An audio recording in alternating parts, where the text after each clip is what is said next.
Christmas അവധിക്കാലത്ത് ഓരോ ദിവസവും ജില്ലയിലേക്ക് എത്തിയത് പതിനായിരങ്ങളാണ്. ക്രിസ്മസ് ദിനത്തിലും ഡിസംബർ 31-നും വൻ തിരക്ക് അനുഭവപ്പെട്ടു. DTPCയുടെ നിയന്ത്രണത്തിലുള്ള സെന്ററുകളിൽ മാത്രം ഡിസംബറിലെത്തിയത് 4 ലക്ഷത്തിൽ പരം സഞ്ചാരികളാണ്. വാഗമൺ മൊട്ടക്കുന്നിലും അഡ്വഞ്ചർ പാർക്കിലുമാണ് ഏറ്റവും അധികം സഞ്ചാരികൾ എത്തിയത്. മുൻ വർഷങ്ങളെ അപേക്ഷിച്ച് 2024-ൽ ഇടുക്കിയിലെ ടൂറിസ്റ്റ് കേന്ദ്രങ്ങളിൽ സഞ്ചാരികളുടെ വൻ വർധനവാണ് അനുഭവപ്പെട്ടത്. മെയ്യിലാണ് ഏറ്റവും അധികം സഞ്ചാരികൾ ജില്ലയിലെത്തിയത്. 5 ലക്ഷത്തോളം ആളുകളാണ് മെയ്യിൽ ഇടുക്കി സന്ദർശിച്ചത്. ജനുവരി, ഏപ്രിൽ, നവംബർ മാസങ്ങളിലും 3.5 ലക്ഷത്തോളം ആളുകളെത്തി. DTPC സെന്ററുകളിൽ സന്ദർശിക്കാതെ ജില്ലയിലെ വിവിധ കേന്ദ്രങ്ങളിലെത്തി മടങ്ങിയതും ലക്ഷക്കണക്കിന് സഞ്ചാരികളാണ്.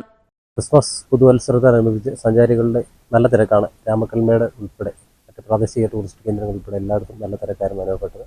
സഞ്ചാരികൾ കൂടുതൽ 2025-ലേക്ക് എത്തുമെന്നാണ് പ്രതീക്ഷിക്കുന്നത്. 2023-നേക്കാളും കൂടുതൽ സഞ്ചാരികൾ 2024-ൽ എത്തപ്പെട്ടത് ടൂറിസം മേഖലയ്ക്കും ടൂറിസം രംഗത്ത് പ്രവർത്തിക്കുന്ന ആളുകൾക്കും എല്ലാം ഒരു ശുഭസൂചകമായാണ് ഞങ്ങൾ കാണുന്നത്.